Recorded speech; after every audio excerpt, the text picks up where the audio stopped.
আগের ভিডিওটায় বলেছিলাম আমার লেখা শুরুর কথা, আর এই ভিডিওটায় বলি হিরে জলের কথা।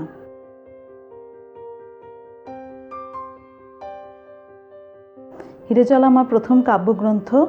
এটি 5-6 বছর আগে প্রথম প্রকাশিত হয়। 51টি কবিতা আছে এই কাব্যগ্রন্থে। কি করে যেন বেশ কিছু ভালো বিশেষণ হিরে জলের ভাগ্যে জোটে খুব প্রথম থেকেই, যেমন গভীর, সাটল। আমার একজন খুব প্রিয় বন্ধু, যার বেড়ে ওঠা গ্রামে, সে আমায় জিজ্ঞেস করেছিল, তুমি কি কখনো গ্রামে থাকতে? তা আমি বলছি যে কেন? ও বলছে যে তুমি যেভাবে গ্রামের খুঁটিনাটি লিখেছো তাতে মনে হচ্ছে যে তুমি যেন অনেক দিন গ্রামে ছিলে। এই যে ওর মনে হলো না যে আমি গ্রাম নিয়ে ভালো রিসার্চ করেছি, ওর মনে হলো আমি গ্রামে অনেক দিন ছিলাম। এই সহজতাটাই আমার প্রাপ্তি। প্রতিটি কবিতার বইয়েরই একটা আন্ডারলাইং ফিলসফিক্যাল বেস থাকে। যখন লেখা হয় তখন এই দার্শনিক যে ভিত্তিটা থাকে, এটা কিন্তু খুব যে বোঝা যায় তা নয়।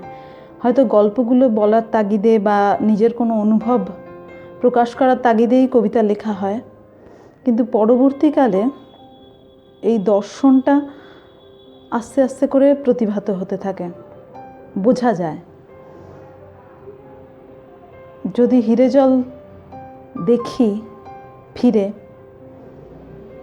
এবং সেই দর্শনটা কি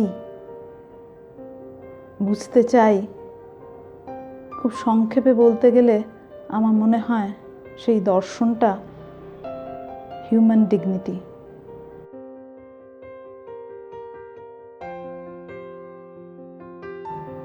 আপনারা যারা কবিতা ভালোবাসেন, আমার অনুরোধ রইল হিরে জল পড়ুন। যারা কবিতায়, সাহিত্যে মাটির গন্ধ, ভাতের গন্ধ, মানুষের আশা আকাঙ্ক্ষার গল্প, জীবন ধারণ, জীবন যাপন পছন্দ করেন, তারা হিরে জল পড়ুন।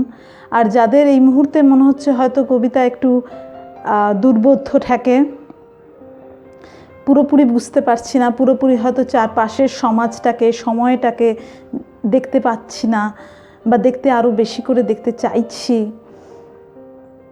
তাদেরকেও আমার অনুরোধ রইল, আপনারা হিরে জল দেখুন, পড়ুন, হয়তো ভালো লাগবে।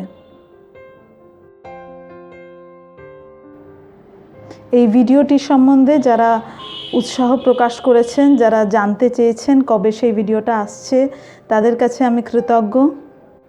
এই 5-6 বছর ধরে আমার হিরে জল এবং তার পরবর্তী বইগুলোর সাথে যারা আছেন, যারা বইগুলো পড়েছেন এবং আমাকে আন্তরিক মতামত জানিয়েছেন, তাদের কাছেও আমার অশেষ কৃতজ্ঞতা।